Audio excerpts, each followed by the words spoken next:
ಇವೆಲ್ಲ ಇರ್ತವೆ. ಇವೆಲ್ಲ ಡಿ ಕೆ ಸರ್ ಒಂದು ಮಾತು ಹೇಳಿದ್ದಾರೆ, ಆ ಕಡೆಯಿಂದ ಹಲೋ ಅಂದಾಗ ಈ ಕಡೆಯಿಂದ ಹಲೋ ಅಂದ್ರೆ ಮಾತ್ರ ಮುಂದೆ ಹೋಗುತ್ತೆ, ಇಲ್ಲದ್ರೆ ಮುಂದೆ ಹೋಗಲ್ಲ ಅವರು. ಹೌದಾ? ರೀತಿ ಮಾತಾಡಿದ್ದಾರೆ. ಅದು ನನಗೆ ಗೊತ್ತಿಲ್ಲ, ಅವ್ರವ್ರ ಅನುಭವ ಅವ್ರು ಹೇಳಿರ್ತಾರೆ.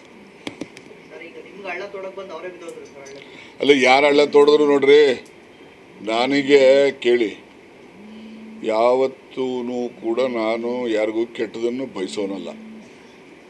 ಯಾರೆಲ್ಲ ನನಗೆ ಕೆಟ್ಟದ್ದು ಬಯಸ್ತಾರೆ ಅವ್ರು ಯಾರೂ ಉದ್ಧಾರನೂ ಆಗಿಲ್ಲ. ಇದುವರೆಗೂ ಒಂದು 100 ಉದಾಹರಣೆಗಳನ್ನ ಕೊಡಬಲ್ಲೆ. ಅದರಿಂದ ಯಾರ್ಯಾರು ಏನೇನು ಮಾಡ್ತಾರೆ ಅವ್ರವರೇ ಅನುಭವಿಸ್ತಾರೆ. ನನಗೇನು ಕೆಟ್ಟದ್ದು ಮಾಡೋದು ಯಾರಿಗಾದ್ರು ಅಂತೇಳಿ ನನಗೇನು ಅವಶ್ಯಕತೆ ಇಲ್ಲ. ಅವನಿಗೆ ಕೆಟ್ಟದ್ದು ಮಾಡೋದು ನನಗೆ ಬರೋದೇನಿರ್ತದೆ. ಅದರಿಂದ ನನಗೆ ಯಾರನ್ನ ಕೆಟ್ಟದ್ದು ಮಾಡಿದ್ರು ಅವ್ರಿಗೂ ಏನೂ ಅನುಕೂಲ ಆಗಲ್ಲ, ಅವರಿಗೆ ಅದರದ್ದು ಬೂಮ್ರಂಗ್ ಆಗ್ತದೆ. ಇದು ನನ್ನ ನಂಬಿಕೆ ಇರೋದು. ಅಲ್ಲ, ನಿಮ್ಮ ಬೇಡಿಕೆ ಏನು ಸರ್? ಒತ್ತಾಯ ಅಂದರೆ ಏನಿಲ್ಲ ರೀ, ಯಾರಿಗಾದರೂ ಕೊಟ್ಟು ಮಾಡಿಸ್ಲಿ. ಯಾರೆಲ್ಲ ಸೇರಿದ್ದಾರೆ ಇದು ನಮಗೆ ಆದಂಥ ರೀತಿ ಬೇರೆಯವ್ರಿಗೆ ಆಗಬಾರ್ದು. ಮುಂದೆ ಸಾರ್ವಜನಿಕ ಜೀವನದಲ್ಲಿ ಈಗ ನಾವೆಲ್ಲ ಇಲ್ಲಿಗೆ ಬೆಳಿಬೇಕು ಅಂತೇಳಿ ನಾವು ಏಕ್ದಮ್ ಬೆಳೆದು ಬಂದಿಲ್ಲ. ಯಾವುದೇ ರಾಜಕೀಯ ಹಿನ್ನೆಲೆ ಇಲ್ಲದೇ ನಾವು ಇವತ್ತು ಜನರು ವಿಶ್ವಾಸ ಗಳಿಸ್ಬೇಕು ಅಂದರೆ ನಾವು ಜನಪರವಾಗಿ ಹೋರಾಟ ಮಾಡಿದ ಹಿನ್ನೆಲೆಯಲ್ಲಿ ಜನ ನಮ್ಮನ್ನು ಇಲ್ಲಿನವರೆಗೂ ಬೆಳೆಸಿದ್ದಾರೆ.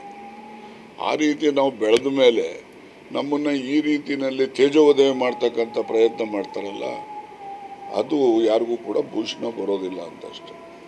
ನಾನು ಈಗಾಗಲೇ ಹೇಳಿದ್ದೀನಿ, ನನಗೆ ಯಾರೆಲ್ಲ ಕೆಟ್ಟದ್ದು ಮಾಡ್ತಾರೆ, ಮಾಟ ಮಾಡಿಸೋದು, ಮಂತ್ರ ಮಾಡಿಸೋದು, ಈ ಮನೆಗೆ ತಗೊಂಬಂದು ಅರ್ಶಿಣದ ಹೂವು ಇದನ್ನು ಹಾಕೋದು, ನಿಂಬೆಹಣ್ಣು ಹಾಕೋದು, ಮಳೆ ಹಾಕೋದು, ತೆಂಗಿನಕಾಯಿ ಹಾಕೋದು ಎಲ್ಲ ಮಾಡ್ತಾರೆ. ಅದಕ್ಕೆಲ್ಲ ನಾನು ನಂಬಿಕೆ ಏನಿಲ್ಲ. ಅವ್ರಿಗೇನು ಪ್ರಯತ್ನ ಆಗಿದೆ ಅವ್ರನ್ನ ಕೇಳಬೇಕು. ಅವ್ರದ್ದು ಏನಾಗಿದೆ ಅಂತ ನಾನು ಹೇಳೋಕ್ಕಾಗ್ತದೆ? ನಂದೇನಿದೆ ನಾನು ಹೇಳಬಲ್ಲೆ. ಸರ್ಕಾರದಲ್ಲಿ ಅಧಿಕಾರದಲ್ಲಿದ್ದು ಪ್ರಭಾವಿ ಸಚಿವರುಗಳೆಲ್ಲ ಇದ್ರೂ ಕೂಡ ನಿಮ್ಮೇಲೆ ಈ ಥರ ಆಗ್ತಿದೆ ಅಂತಂದ್ರೆ ಸೊ ಪ್ರಭಾವಿಗಳೇ ಇದರಿಂದ ಪ್ರಭಾವಿ. ಆಯ್ತಪ್ಪ, ಈಗ ರಮೇಶ್ ಜಾರಕಿಹೊಳಿ ಮಂತ್ರಿ ಇದ್ನಪ್ಪ, ಅವನಿಗೆ ಪ್ರಭಾವ ಇರಲಿಲ್ವಾ? ಹಂಗೆ ಯಾವತ್ತು ನೋಡ್ರಿ, ಯಾವತ್ತೂ ಕೂಡ ಕೇಳಿ, ರಾಜಕಾರಣದಲ್ಲಿರೋವಂಥವ್ರು ಅಥವಾ ಜನರ ಮೆಚ್ಚುಗೆ ಪಡೆದಿರ್ತಕ್ಕಂಥ ವ್ಯಕ್ತಿಗಳಿಗೆ ತೇಜೋವಧೆ ಮಾಡ್ತಕ್ಕಂಥದ್ದಕ್ಕೆ ಇವೆಲ್ಲ ಪ್ರಯತ್ನ ಇವತ್ತಿಂದಲ್ಲ, ಹಿಂದಿನ ಇತಿಹಾಸ ನೋಡ್ಕೊಂಬನ್ನಿ ಎಲ್ಲ ಕಾಲದಲ್ಲೂ ನಡೆದಿವೆ. ಅದೇನು ಹೊಸದೇನಲ್ಲ. ಆದರೆ ನನ್ನ ಆಗ್ರಹ ಏನಪ್ಪ ಅಂದರೆ, ಯಾರು ಇದರಲ್ಲಿ ಇನ್ವಾಲ್ವ್ ಆಗ್ತಾರೆ, ಯಾರೇ ಇರಲಿ, ನಾನೇ ಆಗಲಿ, ಇನ್ನೊಬ್ಬನೇ ಆಗಲಿ, ಯಾರೇ ಆಗಲಿ, ಯಾರಿದರಲ್ಲಿ ಭಾಗಿಯಾಗ್ತಾರೆ ಅವ್ರಿಗೆ ಪತ್ತೆ ಮಾಡ್ತಕ್ಕಂಥದ್ದು, ಅವ್ರಿಗೆ ಶಿಕ್ಷೆ ಕೊಡಿ ಅಂತ ನಾನೇನು ಒತ್ತಾಯ ಅಲ್ಲ. ಪತ್ತೆ ಮಾಡಿ ಇನ್ನು ಯಾರಿಗೂ ಈ ರೀತಿಯಾದ ತೇಜೋವಧೆ ಮಾಡ್ತಕ್ಕಂಥ ಪ್ರಯತ್ನಗಳು ಆಗಬಾರ್ದು, ಅದು ಆಗಲಿ ಅಂತಕ್ಕಂಥದ್ದು ನನ್ನ ಆಗ್ರಹ ಅಷ್ಟೆ. ಆಯ್ತು ಬಿಡಪ್ಪ, ಅಷ್ಟಿದೆ ಸಾಕು ಬಿಡ್ರಿ, ಇನ್ನೆಷ್ಟು ಕೇಳ್ತೀರಿ? ಇದಕ್ಕೆ ರಾಜಕೀಯ ಬೆರೆಸೋದಿಲ್ಲ. ನನಗೆ 1.5 ತಿಂಗಳಿಂದ ಈ ಥರ ಮಾಡ್ತಾ ಇದ್ರು ಅಂತ ಹೇಳಿ ನಿಮ್ಗೆ ಗೊತ್ತಾಯ್ತು ಸರ್? ನಿಮ್ಗೆ ಎಲ್ಲಿ ಅರಿವಾಯ್ತು ನಾನು ಟ್ರಾಪ್ ಆಗ್ತಾ ಇದ್ದೀನಿ ಅಥವಾ ನನಗೆ ಈ ಥರ ಪ್ರಯತ್ನ ಮಾಡ್ತಾ ಇದ್ದಾರೆ ಅಂತ ನಿಮ್ಗೆ ಎಲ್ಲಿ ಅದು ಹೇಗೆ ಗೊತ್ತಾಯ್ತು? ಈಗ ಅವೆಲ್ಲ ಗೊತ್ತಾಯ್ತು ಅಂದ್ರೆ ಕತೆ ಹೇಳ್ಬೇಕು. ಈಗ ಯಾಕೆ ಆ ಕತೆಗಳು ಆಮೇಲೆ ಆಯ್ತು ಎಲ್ಲ ಹೇಳ್ತೀನಿ ಆಮೇಲೆ. ಈಗಾಗಲೇ ಅಸೆಂಬ್ಲಿಲಿ ಹೇಳಿದ್ದೀನಲ್ಲ, ಕೇಳಿಲ್ವಾ? ಅಷ್ಟೇ ಕತೆ.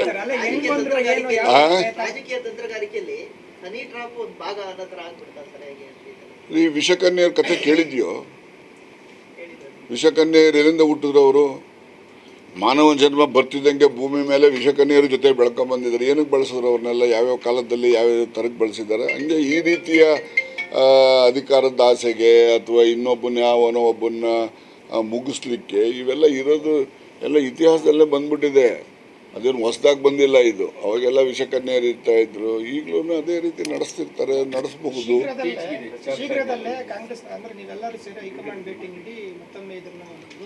ನೋಡಪ್ಪ, ಇದೆಲ್ಲ ನಾನು ಈಗಾಗಲೇ ಹೇಳಿದ್ದೀನಿ. ಸತೀಶ್ ಅವರು ಕೂಡ ಬೆಳಗಾಂಗೆ ಹೋಗಿದ್ದಾರೆ, ಅವರು ಒಂದು ಸ್ಟೇಟ್ಮೆಂಟು ಕೂಡ ಮಾಡಿದ್ದಾರೆ. ಇದ್ರ ಬಗ್ಗೆ ನಾವು ಬೇರೆ ಬೇರೆ ರೀತಿಯಲ್ಲಿ ನಾವು ಸಂಬಂಧಪಟ್ಟವ್ರಿಗೆಲ್ಲ ಕೂಡ ನಾವು ಮಾತಾಡಬೇಕು ಅಂತ ಹೇಳಿದ್ದಾರೆ. ಅವರು ಸೋಮವಾರ ಮಂಗಳವಾರ ಬರ್ತಾರೆ, ಬುಧವಾರ ಗುರುವಾರ ಕ್ಯಾಬಿನೆಟ್ ಇರ್ತದೆ, ಬರ್ತಾರೆ. ಆ ದಿವಸ ನಾವು ಮತ್ತು ಸಮಾನ ಮನಸ್ಕರು ಏನಿದ್ದೀವಿ ನಾವೆಲ್ಲ ಸೇರಿ ನಾವು ಅದ್ರ ಬಗ್ಗೆ ಒಂದು ಅಂತಿಮವಾದಂಥ ನಿರ್ಣಯವನ್ನು ಮಾಡ್ತೇವೆ. ಸಚಿವರಿಗೆ ಅನಿಟ್ರಾಪ್ ಮಾಡುವಂಥ ಸಂಚು ರೂಪಿಸ್ತಾರೆ, ಇಂಟೆಲಿಜೆನ್ಸ್ ಏನು ಮಾಡ್ತಾರೆ ಸರ್? ಅದು ಫೇಲ್ಯೂರ್ ಅಂತ ನಾನು ಹೇಳೋದಿಲ್ಲ. ಏನು ಇಂಟೆಲಿಜೆನ್ಸ್ನವರು ಏನು ಆಕಾಶದಿಂದ ಬಂದು ಇಳಿದಿರ್ತಾರೆ ಅಂದರೆ ಅವರು ನಮ್ಮಂಗೆ ಅಲ್ವೇನ್ರಿ, ಮನುಷ್ಯರಲ್ವೇನ್ರಿ? ಯಾರಿಗೆ? ಇಂಟೆಲಿಜೆನ್ಸ್ನವ್ರಿಗ? ಈಗ ದೇಶದಲ್ಲಿ ಪುಲ್ವಾಮಾ ಬ್ಲಾಸ್ಟ್ ಮಾಡಿದ್ರಪ್ಪ, ದೇಶದ ಇಂಟೆಲಿಜೆನ್ಸ್ಗಿನ್ನ ನಮ್ಮ ರಾಜ್ಯದ ಇಂಟೆಲಿಜೆನ್ಸ್ ಹೆಂಗಿದೆ? ಮತ್ತು ಅವ್ರಿಗೆ ಯಾಕೆ ಗೊತ್ತಾಗಲಿಲ್ಲ? ಹಂಗೆ ಅಲ್ಲಿ ಇಲ್ಲಿ ಒಂದೊಂದು ಲೋಪಗಳು ಇರ್ತವೆ, ಅದನ್ನು ನಾವು ಲೋಪ ಅಂತ ಹೇಳೋಕ್ಕಾಗೋದಿಲ್ಲ. ಅದು ಯಾರು ಕಲ್ಪ್ರಿಟ್ಸ್ ಇರ್ತಾರಲ್ಲ ಅವರು ಈ ಬೇರೆ ಎಲ್ಲ ಬುದ್ಧಿವಂತರಿಗಿನ ದೊಡ್ಡ ಬುದ್ಧಿವಂತರು ಇರ್ತಾರೆ.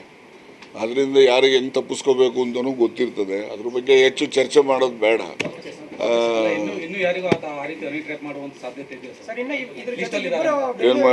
ಏನು ಪೇಪರಲ್ಲಿ ಅಥವಾ ಮೀಡಿಯಾದಲ್ಲಿ ನೋಟಿಫೈ ಮಾಡ್ತಾರಾ ನಾವು ಇಂತಿಂಥವ್ರಿಗೆ ಮಾಡ್ತೀವಿ ಅಂತ ಹೇಳಿ? ನಿಮ್ಮ ಜೊತೆ ಇಬ್ಬರು ಬೆಂಗಳೂರು ಸಚಿವರಿದ್ದಾರೆ ಅಂತ ಇದೆ ಸರ್, ಅದು ಯಾರು ಏನು ಅಂತ ನೀವು ನಂಬರ್ ಹೇಳಿರಿ ಸರ್ ಸೆಷನ್ ಅಲ್ಲಿ. ಏನು ನಂಬರು? 48 ಈಗ ಹಾಸನಲ್ಲಿ ಎಷ್ಟು ಲಕ್ಷ ಪೆಂಡ್ರೈವ್ಗಳು ಹಂಚಿದ್ರಿ ಅಲ್ಲಿ? ಯಾವಾಗನೋ ಈಗ ಕುಮಾರಸ್ವಾಮಿ ಪೆಂಡ್ರೈವ್ ತೋರಿಸ್ಲಿಲ್ವೇನ್ರಿ? ಇದು ಅದರಲ್ಲೇ ಇರ್ಬೋದು, ಇಲ್ಲದೇ ಇರ್ಬೋದು. ಹಂಗೆ ಈ ಪೆಂಡ್ರೈವ್ಗಳದ್ದು ಅವಾಂತರ ಇದೆಯಲ್ಲ, ಇದನ್ನು ಒಳ್ಳೆಯದಕ್ಕೂ ಉಪಯೋಗಿಸೋದು ಇದ್ದಾವೆ, ಕೆಟ್ಟದಕ್ಕೂ ಉಪಯೋಗಿಸೋದು ಇದ್ದಾವೆ. ಆದರೆ ನಾವು ಹೇಳೋದು ಕೆಟ್ಟದಕ್ಕೆ ಉಪಯೋಗ ಯಾರು ಮಾಡಬಾರ್ದು ಅನ್ನೋದು ಅಷ್ಟೇ. ಇವೆಲ್ಲ ಇರ್ತವೆ. ಇವೆಲ್ಲ ಡಿ ಕೆ ಸರ್ ಒಂದು ಮಾತು ಹೇಳಿದ್ದಾರೆ, ಆ ಕಡೆಯಿಂದ ಹಲೋ ಅಂದಾಗ ಈ ಕಡೆಯಿಂದ ಹಲೋ ಅಂದ್ರೆ ಮಾತ್ರ ಮುಂದೆ ಹೋಗುತ್ತೆ, ಇಲ್ಲದ್ರೆ ಮುಂದೆ ಹೋಗಲ್ಲ ಅವರು. ಹೌದಾ? ಅನ್ನೋ ರೀತಿ ಮಾತಾಡಿದ್ದಾರೆ. ಅದು ನನಗೆ ಗೊತ್ತಿಲ್ಲ, ಅವ್ರವ್ರ ಅನುಭವ ಅವ್ರು ಹೇಳಿರ್ತಾರೆ. ಅಲ್ಲ, ಯಾರು ಹಳ್ಳ ತೋಡಿದ್ರು ನೋಡ್ರಿ, ನನಗೆ ಕೇಳಿ, ಯಾವತ್ತೂ ಕೂಡ ನಾನು ಯಾರಿಗೂ ಕೆಟ್ಟದನ್ನು ಬಯಸೋನಲ್ಲ. ಯಾರೆಲ್ಲ ನನಗೆ ಕೆಟ್ಟದ್ದು ಬಯಸ್ತಾರೆ ಅವ್ರು ಯಾರೂ ಉದ್ಧಾರನೂ ಆಗಿಲ್ಲ. ಇದುವರೆಗೂ ಒಂದು 106 ಉದಾಹರಣೆಗಳನ್ನ ಕೊಡಬಲ್ಲೆ. ಅದರಿಂದ ಯಾರ್ಯಾರು ಏನೇನು ಮಾಡ್ತಾರೆ ಅವ್ರವರೇ ಅನುಭವಿಸ್ತಾರೆ. ನನಗೇನು ಕೆಟ್ಟದ್ದು ಮಾಡೋದು ಯಾರಿಗಾದ್ರು ಅಂತೇಳಿ ನನಗೇನು ಅವಶ್ಯಕತೆ ಇಲ್ಲ. ಅವನಿಗೆ ಕೆಟ್ಟದ್ದು ಮಾಡೋದು ನನಗೆ ಬರೋದೇನಿರ್ತದೆ. ಅದರಿಂದ ನನಗೆ ಯಾರನ್ನ ಕೆಟ್ಟದ್ದು ಮಾಡಿದ್ರು ಅವ್ರಿಗೂ ಏನು ಅನುಕೂಲ ಆಗಲ್ಲ, ಅವರಿಗೆ ಅದರದ್ದು ಬೂಮ್ರಂಗ್ ಆಗ್ತದೆ. ಇದು ನನ್ನ ನಂಬಿಕೆ ಇರೋದು. ಅಲ್ಲ, ನಿಮ್ಮ ಬೇಡಿಕೆ ಏನು ಸರ್? ಒತ್ತಾಯ ಅಂದರೆ ಹೈಕೋರ್ಟ್ ಏನಿಲ್ಲ ರೀ, ಯಾರಿಗಾದರೂ ಕೊಟ್ಟು ಮಾಡಿಸ್ಲಿ. ಯಾರೆಲ್ಲ ಸೇರಿದ್ದಾರೆ ಇದು ನಮಗೆ ಆದಂಥ ರೀತಿ ಬೇರೆಯವ್ರಿಗೆ ಆಗಬಾರ್ದು. ಮುಂದೆ ಸಾರ್ವಜನಿಕ ಜೀವನದಲ್ಲಿ ಈಗ ನಾವೆಲ್ಲ ಇಲ್ಲಿಗೆ ಬೆಳಿಬೇಕು ಅಂತೇಳಿ ನಾವು ಏಕ್ದಮ್ ಬೆಳೆದು ಬಂದಿಲ್ಲ. ಯಾವುದೇ ರಾಜಕೀಯ ಹಿನ್ನೆಲೆ ಇಲ್ಲದೇ ನಾವು ಇವತ್ತು ಜನರು ವಿಶ್ವಾಸ ಗಳಿಸ್ಬೇಕು ಅಂದರೆ ನಾವು ಜನಪರವಾಗಿ ಹೋರಾಟ ಮಾಡಿದ ಹಿನ್ನೆಲೆಯಲ್ಲಿ ಜನ ನಮ್ಮನ್ನು ಇಲ್ಲಿನವರೆಗೂ ಬೆಳೆಸಿದ್ದಾರೆ. ಆ ರೀತಿ ನಾವು ಬೆಳೆದ ಮೇಲೆ ನಮ್ಮನ್ನು ಈ ರೀತಿಯಲ್ಲಿ ತೇಜೋವಧೆ ಮಾಡ್ತಕ್ಕಂಥ ಪ್ರಯತ್ನ ಮಾಡ್ತಾರಲ್ಲ, ಅದು ಯಾರಿಗೂ ಕೂಡ ಭೂಷಣ ಬರೋದಿಲ್ಲ ಅಂತಷ್ಟೆ. ನಾನು ಈಗಾಗಲೇ ಹೇಳಿದ್ದೀನಿ, ನನಗೆ ಯಾರೆಲ್ಲ ಕೆಟ್ಟದ್ದು ಮಾಡ್ತಾರೆ, ಮಾಟ ಮಾಡಿಸೋದು, ಮಂತ್ರ ಮಾಡಿಸೋದು, ಈ ಮನೆಗೆ ತಗೊಂಬಂದು ಅರ್ಶಿಣದ ಹೂವು ಇದನ್ನು ಹಾಕೋದು, ನಿಂಬೆಹಣ್ಣು ಹಾಕೋದು, ಮಳೆ ಹಾಕೋದು, ತೆಂಗಿನಕಾಯಿ ಹಾಕೋದು ಎಲ್ಲ ಮಾಡ್ತಾರೆ. ಅದಕ್ಕೆಲ್ಲ ನಾನು ನಂಬಿಕೆ ಏನಿಲ್ಲ. ಅವ್ರಿಗೇನು ಪ್ರಯತ್ನ ಆಗಿದೆ ಅವ್ರನ್ನ ಕೇಳಬೇಕು. ಅವ್ರದ್ದು ಏನಾಗಿದೆ ಅಂತ ನಾನು ಹೇಳೋಕ್ಕಾಗ್ತದೆ? ನಂದೇನಿದೆ ನಾನು ಹೇಳಬಲ್ಲೆ. ಸರ್, ಈಗ ಸರ್ಕಾರದಲ್ಲಿ ಅಧಿಕಾರದಲ್ಲಿದ್ದು ಪ್ರಭಾವಿ ಸಚಿವರುಗಳೆಲ್ಲ ಇದ್ರೂ ಕೂಡ ನಿಮ್ಮೇಲೆ ಈ ಥರ ಆಗ್ತಿದೆ ಅಂತಂದ್ರೆ ಸೊ ಪ್ರಭಾವಿಗಳೇ ಇದರಿಂದ ಪ್ರಭಾವಿ ಆಯ್ತಪ್ಪ. ಈಗ ರಮೇಶ್ ಜಾರಕಿಹೊಳಿ ಮಂತ್ರಿ ಇದ್ನಪ್ಪ, ಅವನಿಗೆ ಪ್ರಭಾವ ಇರಲಿಲ್ವಾ?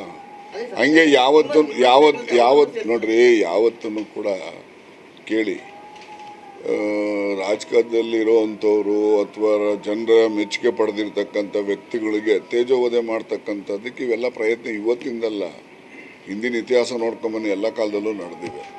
ಅದೇನು ಹೊಸದೇನಲ್ಲ. ಆದರೆ ನನ್ನ ಆಗ್ರಹ ಏನಪ್ಪ ಅಂದರೆ, ಯಾರು ಇದರಲ್ಲಿ ಇನ್ವಾಲ್ವ್ ಆಗ್ತಾರೆ, ಯಾರೇ ಇರಲಿ, ನಾನೇ ಆಗಲಿ, ಇನ್ನೊಬ್ಬನೇ ಆಗಲಿ, ಯಾರೇ ಆಗಲಿ, ಯಾರಿದರಲ್ಲಿ ಭಾಗಿಯಾಗ್ತಾರೆ ಅವ್ರಿಗೆ ಪತ್ತೆ ಮಾಡ್ತಕ್ಕಂಥದ್ದು, ಅವ್ರಿಗೆ ಶಿಕ್ಷೆ ಕೊಡಿ ಅಂತ ನಾನೇನು ಒತ್ತಾಯ ಅಲ್ಲ.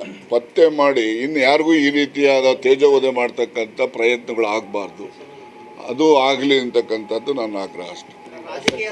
ಆಯ್ತು ಬಿಡಪ್ಪ, ಅಷ್ಟಿದೆ ಸಾಕು ಬಿಡ್ರಿ, ಇನ್ನೆಷ್ಟು ಕೇಳ್ತೀರಿ? ಇದಕ್ಕೆ ರಾಜಕೀಯ ಬೆರೆಸೋದಿಲ್ಲ ನಾನು. 1.5 ತಿಂಗಳಿಂದ ಈ ಥರ ಮಾಡ್ತಾ ಇದ್ರು ಅಂತ ಹೇಳಿ ನಿಮ್ಗೆ ಗೊತ್ತಾಯ್ತು ಸರ್. ನಿಮ್ಗೆ ಎಲ್ಲಿ ಅರಿವಾಯ್ತು ನಾನು ಟ್ರಾಪ್ ಆಗ್ತಾ ಇದ್ದೀನಿ ಅಥವಾ ನನಗೆ ಈ ಥರ ಪ್ರಯತ್ನ ಮಾಡ್ತಾ ಇದ್ದಾರೆ ಅಂತ ನಿಮ್ಗೆ ಎಲ್ಲಿ ಅರಿವಾಯ್ತು ಸರ್? ಅದು ಹೇಗೆ ಗೊತ್ತಾಯ್ತು? ಈಗ ಅವೆಲ್ಲ ಗೊತ್ತಾಯ್ತು ಅಂದ್ರೆ ಕತೆ ಹೇಳ್ಬೇಕು. ಈಗ ಯಾಕೆ ಆ ಕತೆಗಳು ಆಮೇಲೆ ಆಯ್ತು ಎಲ್ಲ ಹೇಳ್ತೀನಿ ಆಮೇಲೆ. ಈಗಾಗಲೇ ಅಸೆಂಬ್ಲಿಲಿ ಹೇಳಿದ್ದೀನಲ್ಲ, ಕೇಳಿಲ್ವಾ? ಅಷ್ಟೇ ಕತೆ. ರಾಜಕೀಯ ತಂತ್ರಗಾರಿಕೆಯಲ್ಲಿ ಹನಿ ಟ್ರಾಪ್ ಒಂದು ಭಾಗ ಅನ್ನೋ ಥರ ಆಗ್ಬಿಡ್ತಾ ಸರ್. ಹೇಗೆ ಈ ವಿಷಕನ್ಯರ ಕತೆ ಕೇಳಿದ್ಯೋ? ವಿಷಕನ್ಯರು ಎಲ್ಲಿಂದ ಹುಟ್ಟಿದ್ರು? ಅವರು ಮಾನವ ಜನ್ಮ ಬರ್ತಿದ್ದಂಗೆ ಭೂಮಿ ಮೇಲೆ ವಿಷಕನ್ಯರ ಜೊತೆ ಬೆಳ್ಕೊಂಬಂದಿದ್ದಾರೆ. ಏನಕ್ಕೆ ಬಳಸಿದ್ರು ಅವ್ರನ್ನೆಲ್ಲ? ಯಾವ್ಯಾವ ಕಾಲದಲ್ಲಿ ಯಾವ್ಯಾವ ಥರಕ್ಕೆ ಬಳಸಿದ್ದಾರೆ. ಹಂಗೆ ಈ ರೀತಿಯ ಅಧಿಕಾರದ ಆಸೆಗೆ ಅಥವಾ ಯಾವನೋ ಒಬ್ಬನ್ನ ಮುಗಿಸ್ಲಿಕ್ಕೆ ಇವೆಲ್ಲ ಇರೋದು ಎಲ್ಲ ಇತಿಹಾಸದಲ್ಲೇ ಬಂದ್ಬಿಟ್ಟಿದೆ. ಅದೇನು ಹೊಸ್ದಾಗಿ ಬಂದಿಲ್ಲ ಇದು. ಅವಾಗೆಲ್ಲ ವಿಷಕನ್ಯೆ ಇರ್ತಾ ಇದ್ರು, ಈಗಲೂ ಅದೇ ರೀತಿ ನಡೆಸ್ತಿರ್ತಾರೆ, ನಡೆಸಬಹುದು. ಶೀಘ್ರದಲ್ಲೇ ಕಾಂಗ್ರೆಸ್ ಅಂದ್ರೆ ನೀವೆಲ್ಲರೂ ಸೇರಿ ಹೈಕಮಾಂಡ್ ಭೇಟಿ ನೀಡಿ ಮತ್ತೊಮ್ಮೆ ಇದನ್ನ ರೂಪಿಸ್ಕೊಡ್ತೀರಾ? ನೋಡಪ್ಪ, ಇದೆಲ್ಲ ನಾನು ಈಗಾಗಲೇ ಹೇಳಿದ್ದೀನಿ. ಸತೀಶ್ ಅವರು ಕೂಡ ಬೆಳಗಾಂಗೆ ಹೋಗಿದ್ದಾರೆ, ಅವರು ಒಂದು ಸ್ಟೇಟ್ಮೆಂಟು ಕೂಡ ಮಾಡಿದ್ದಾರೆ. ಇದ್ರ ಬಗ್ಗೆ ನಾವು ಬೇರೆ ಬೇರೆ ರೀತಿಯಲ್ಲಿ ನಾವು ಸಂಬಂಧಪಟ್ಟವ್ರಿಗೆಲ್ಲ ಕೂಡ ನಾವು ಮಾತಾಡಬೇಕು ಅಂತ ಹೇಳಿದ್ದಾರೆ. ಅವರು ಸೋಮವಾರ ಮಂಗಳವಾರ ಬರ್ತಾರೆ, ಬುಧವಾರ ಗುರುವಾರ ಕ್ಯಾಬಿನೆಟ್ ಇರ್ತದೆ, ಬರ್ತಾರೆ. ಆ ದಿವಸ ನಾವು ಮತ್ತು ಸಮಾನ ಮನಸ್ಕರು ಏನಿದ್ದೀವಿ ನಾವೆಲ್ಲ ಸೇರಿ ನಾವು ಅದ್ರ ಬಗ್ಗೆ ಒಂದು ಅಂತಿಮವಾದಂಥ ನಿರ್ಣಯವನ್ನು ಮಾಡ್ತೇವೆ. ಸಚಿವರಿಗೆ ಹನಿ ಟ್ರ್ಯಾಪ್ ಮಾಡುವಂಥ ಸಂಚು ರೂಪಿಸ್ತಾರೆ ಅಂದರೆ ಇಂಟೆಲಿಜೆನ್ಸ್ ಏನು ಮಾಡ್ತಾರೆ ಸರ್? ಅದು ಫೇಲ್ಯೂರ್ ಅಲ್ಲ? ಫೇಲ್ಯೂರ್ ಅಂತ ನಾನು ಹೇಳೋದಿಲ್ಲ. ಏನು ಇಂಟೆಲಿಜೆನ್ಸ್ನವರು ಏನು ಆಕಾಶದಿಂದ ಬಂದು ಇಳಿದಿರ್ತಾರೆ ಅಂದರೆ ಅವರು ನಮ್ಮಂಗೆ ಅಲ್ವೇನ್ರಿ, ಮನುಷ್ಯರಲ್ವೇನ್ರಿ? ಯಾರಿಗೆ? ಇಂಟೆಲಿಜೆನ್ಸ್ನವ್ರಿಗೆ? ಈಗ ದೇಶದಲ್ಲಿ ಪುಲ್ವಾಮಾ ಬ್ಲಾಸ್ಟ್ ಮಾಡಿದ್ರಪ್ಪ, ದೇಶದ ಇಂಟೆಲಿಜೆನ್ಸ್ಗಿನ್ನ ನಮ್ಮ ರಾಜ್ಯದ ಇಂಟೆಲಿಜೆನ್ಸ್ ಹೆಂಗಿದೆ, ಮತ್ತು ಅವ್ರಿಗೆ ಯಾಕೆ ಗೊತ್ತಾಗಲಿಲ್ಲ? ಹಂಗೆ ಅಲ್ಲಿ ಇಲ್ಲಿ ಒಂದೊಂದು ಲೋಪಗಳು ಇರ್ತವೆ, ಅದನ್ನು ನಾವು ಲೋಪ ಅಂತ ಹೇಳೋಕ್ಕಾಗೋದಿಲ್ಲ. ಅದು ಯಾರು ಕಲ್ಪ್ರಿಟ್ಸ್ ಇರ್ತಾರಲ್ಲ ಅವರು ಈ ಬೇರೆ ಎಲ್ಲ ಬುದ್ಧಿವಂತರಿಗಿನ್ನ ದೊಡ್ಡ ಬುದ್ಧಿವಂತರು ಇರ್ತಾರೆ. ಅದರಿಂದ ಯಾರಿಗೆ ಹೆಂಗೆ ತಪ್ಪಿಸ್ಕೋಬೇಕು ಅಂತಲೂ ಗೊತ್ತಿರ್ತದೆ. ಅದ್ರ ಬಗ್ಗೆ ಹೆಚ್ಚು ಚರ್ಚೆ ಮಾಡೋದು ಬೇಡ. ಇನ್ನು ಯಾರಿಗೂ ಆ ರೀತಿ ಹನಿ ಟ್ರ್ಯಾಪ್ ಮಾಡುವಂಥ ಸಾಧ್ಯತೆ ಇದೆ ಸರ್? ಇನ್ನು ಇದ್ರ ಜೊತೆಗೆ ಏನು ಪೇಪರಲ್ಲಿ ಅಥವಾ ಮೀಡಿಯಾದಲ್ಲಿ ನೋಟಿಫೈ ಮಾಡ್ತಾರಾ ನಾವು ಇಂತಿಂಥವ್ರಿಗೆ ಮಾಡ್ತೀವಿ ಅಂತ ಹೇಳಿ? ನಿಮ್ಮ ಜೊತೆ ಇಬ್ಬರು ಬೆಂಗಳೂರು ಸಚಿವರಿದ್ದಾರೆ ಅಂತ ಇದೆ ಸರ್, ಅದು ಯಾರು ಏನು ಅಂತ ಏನು ನಂಬರು? 48 ಈಗ ಹಾಸನಲ್ಲಿ ಎಷ್ಟು ಲಕ್ಷ ಪೆಂಡ್ರೈವ್ಗಳು ಹಂಚಿದ್ರು ಅಲ್ಲಿ? ಯಾವಾಗನೋ ಈಗ ಕುಮಾರಸ್ವಾಮಿ ಪೆಂಡ್ರೈವ್ ತೋರಿಸ್ಲಿಲ್ವೇನ್ರಿ? ಇದು ಅದರಲ್ಲೇ ಇರ್ಬೋದು, ಇಲ್ಲದೇ ಇರ್ಬೋದು. ಹಂಗೆ ಈ ಪೆಂಡ್ರೈವ್ಗಳದ್ದು ಅವಾಂತರ ಇದೆಯಲ್ಲ, ಇದನ್ನು ಒಳ್ಳೆಯದಕ್ಕೂ ಉಪಯೋಗಿಸೋದು ಇದ್ದಾವೆ, ಕೆಟ್ಟದಕ್ಕೂ ಉಪಯೋಗಿಸೋದು ಇದ್ದಾವೆ. ಆದರೆ ನಾವು ಹೇಳೋದು ಕೆಟ್ಟದಕ್ಕೆ ಉಪಯೋಗ ಯಾರು ಮಾಡಬಾರ್ದು ಅನ್ನೋದು ಅಷ್ಟೇ.